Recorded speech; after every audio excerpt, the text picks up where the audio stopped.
Hello, we are THSC's 2025 Watchman team. In this video, we'd like to give you a little understanding of 3 bills that we have been working on this session. All 3 of these bills have hit the governor's desk, and we all look forward to giving you this update. I'm Isabella Rufo. The bill that I've been giving lead over this session is the Homeschool Freedoms Act, or HB 2674. In 1915, Texas adopted the compulsory attendance statutes, and some 65 years later, someone at the Texas Education Agency, the TEA, interpreted this statute to mean that homeschooling was illegal. This resulted in over 100 homeschooling families being prosecuted and some even jailed over their decision to homeschool. In the 1980s, when the TEA banned homeschooling, they cited the 1915 statute as their justification. This meant that a state agency had unilaterally adopted rulings to make homeschooling illegal. In 1994, after a decade-long court battle, the Texas Supreme Court ruled in favor of homeschooling, clarifying that it was always legal to homeschool in Texas and that it was improper of the TEA to try and ban it. The Homeschool Freedoms Act, HB 2674, codifies this 1994 Supreme Court ruling into Texas law. HB 2674 safeguards homeschooling freedoms and parental rights by expressly prohibiting any kind of new regulation from any state educational organization or agency on the educational programs of homeschooling families, as was done some 60 years ago. Hello, my name is Benjamin McKay.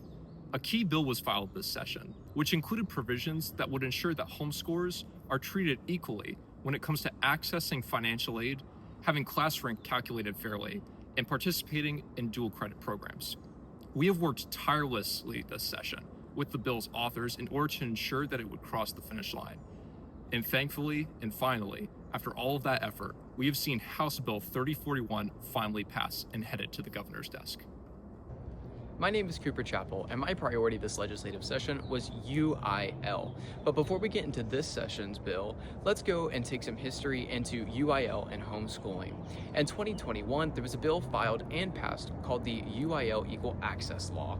This bill would allow homeschoolers to participate in their local school district's UIL activities if the school board of that district voted to allow them to partake in those activities. Coming into 2023, a bill was filed and again passed called the UIL Partial Funding Bill. This bill would give $1,500 to a school district per activity per homeschool student that was participating in UIL activities. Despite this though, there are currently only 46 of the 1,200 Texan school districts enrolled in this program. So, in the 2025 legislature session, THSC teamed up with Chairman Frank and Senator Paxton to write and pass this year the UIL opt-out bill. This bill would change the framework of the current bill and would auto-enroll all 1,200 school districts into this program and would allow them to opt out rather than opt in. We decided to help draft this legislation because we believe it would be a massive win for all homeschoolers and those looking to participate in extracurricular activities. We hope you enjoyed. Thanks for watching.